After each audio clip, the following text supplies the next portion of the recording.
You also say you're now leaning more toward voting for Trump and Vance after this debate. Before this debate started, you said you weren't sure. Yeah, I really liked that Vance said that he was pro-family and not necessarily pro-life or pro-choice. It was pro-family, which I really appreciated, and I think you have to take a lot of considerations into account when talking about abortion, and there's a lot to consider, a lot of medical factors, no matter at what stage of your pregnancy. So it's a hard one to decide for me on that one, because I don't think that there was still a clear answer on what his opinion was or what their opinion will be. Yes, after a clear observations of what happened during the debate, I have seen CNN, Politico, the Washington Post coming out to say Vance won, though CNN was struggling to say there was no clear winner. When you take a look at this article from Politico, it was a very Midwestern debate and Vance won. The View seem not to be happy with this. I have seen videos surfacing pertaining to people debating on who won. At the end of this video, you are going to find out something spectacular. It is insane to actually see these women talk. Before we even go into that, let's take a look at this clip. What kind of solidified that opinion? Well, I'm going to be voting for Kamala Harris. You know, one of the stark sort of aspects of that debate that really stuck with me was when they were talking about January 6th and how Mike Pence certified the election, and they were wondering if JD Vance would certify the election should Trump lose. And, you know, JD Vance didn't really give us a definitive answer, and I'm disappointed in that fact. And I don't think that I can trust someone, you know, with my vote if they're not going to respect it. Yes, I understand that some people are not really up there. I don't know if they're actually observing what is going on. This guy who talked about January 6th, I understand he watched only CNN and MSNBC reason he can be talking like this. Something recently happened even.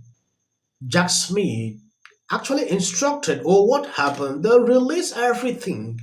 Just after the debate, someone said this is interference. Now going back into this clip, when you look at mainstream media posts, if they can still tell you that JD Vance won, after we all know what they usually do when it concerns Republicans. Shockingly civil debate, if that's a thing. Both vice presidential candidates mostly sticking to differences in policy as they squared off over the issues. In a post-debate focus group, an overwhelming majority said they thought that Vance won last night. Here's why. He was very battle-tested, very ready, and you can just see that he went to Yale, and he's very intelligent, and he reassured a lot of people, I think. Somebody else. It was a strong control of the facts. He ran the show. He remained steady during the whole performance, and I was very impressed with him being very sincere and authentic. He humanized himself and actually looked like a regular guy. Joining us now, pollster and communications strategist Frank Luntz. Those were people that you had polled and were talking to. And I found the last comment really interesting because he humanized himself, indicating how badly he has looked in front of some people with some of the comments he's made. What did you make of how Vance did? And then we will get to Walz. Well, I actually want to start, and I apologize to your listeners for this voice, but this is what happens when you do a focus group that doesn't end until an hour after the debate. Our participants had a lot to say. Number one, they loved both candidates. In fact, if they could, they would have reversed the tickets and put Vance and Walz on top and the other two on the bottom. Number two is it gave them faith in democracy, the idea that people could sit down, disagree, and do so civilly. But in terms of Vance, they were shocked that the Vance that they've seen up to this point was not the JD Vance of last night. Measured, thoughtful, emotional, willing to agree with his opponent, not divisive. The language that they used to describe him tells me that he has been misused on the campaign so far, that he would be far better communicating Donald Trump's agenda and vision and purpose than the attack dog kind of strategy that they've been using up to now. I have to tell you, only twice in my career have I had such an overwhelming movement towards one candidate. That's how significant yesterday was. Not that they were critical about Governor Walz, but they were so shocked at how emotive Senator Vance was. Raise your hand if you feel like Senator JD Vance won this debate. And then 2 people feel like Governor Walz won the debate. So you said that you felt like JD Vance articulated his arguments the best. Bill, talk to us a little bit about that. Yeah, he was a very smooth talker. Yes, he was. Eric, what about you? I know you said you felt Yeah, like I also agree that JD Vance, I think, was a smooth talker. The thing that I appreciated about Governor Walz is that I felt like he did answer more of the questions, like with data points and like with evidence. So I appreciated that perspective.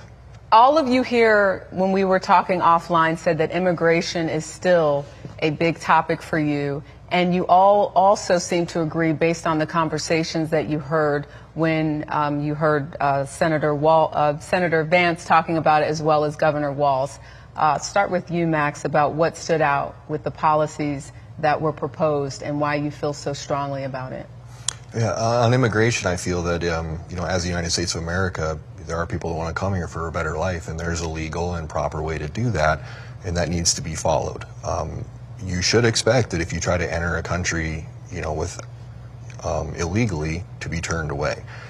It is a mess that we have found ourselves in over the last 4 years with the extremely heightened immigration and families coming here, children being born here, and then what are we going to do? We've got now children United States citizens and parents that are not.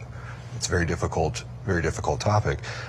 With it brings the criminal element here as well, and people coming from other areas that they're from a different culture, and things that were okay necessarily where they came from are not okay here, and it creates a serious problem for our criminal justice system. Before the debate started, 2 of the voters said that they were going to vote for Trump. 2 said they would vote for Harris. 2 said they were undecided. But by the end of it, those 2 undecided said they would vote for Trump. Yeah. Yes, I believe you have watched to this extent. When you look at what that poster said, nothing bad about JD Vance. He has never seen this before, this kind of performances. We're now looking at how people are reacting to this. They will never accept that JD Vance is top notch. The impression they had about him throughout the campaign is different from what they observe. This kind of debate where you agree with your opponent, then use it to challenge him, it is something that a lot of people have not seen in a while. He put up a poll.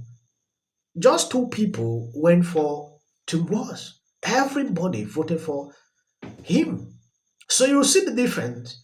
Now on the CBS poll, where they asked undecided voters to choose, we all saw what happened. They went for JD Vance. He articulated his word. Then there was another video I watched on CNN where they said, someone that can be good in debate like this, people should be scared of him instead. So you now see the reverse. When Kamala was there, they said, oh, Kamala is a good debater. We all know they appreciated her to a certain level, which I never understood. Now, because of JD Vance's performance, these people will say, oh, people should be scared of him because he's a good debater. The vice presidential nominees met on stage right here in New York. Did he lose the 2020 election? Tim, I'm focused on the future. Did Kamala Harris censor Americans from speaking their mind in the wake of the 2020 COVID situation? That is a damning non-answer. Yeah. What? Well, that was the craziest part, because no answer is an answer, right? And I think Walz was the clear winner. I'm surprised that some polls are saying something different. He was in command of the facts. He was in command of policies. He was civil. He was kind. He was willing to admit he made a mistake. On the other hand, JD Vance refused to admit that Trump lost the 2020 election. He is an election denier. That, in my view, makes him not only unfit, but disqualifies him from the very office for which he is running for. And the Kamala Harris and Tim Walz campaign has taken note of it. Take a look at what they just put out. It's really rich for Democratic leaders to say that Donald Trump is a unique threat. Are you kidding me right now?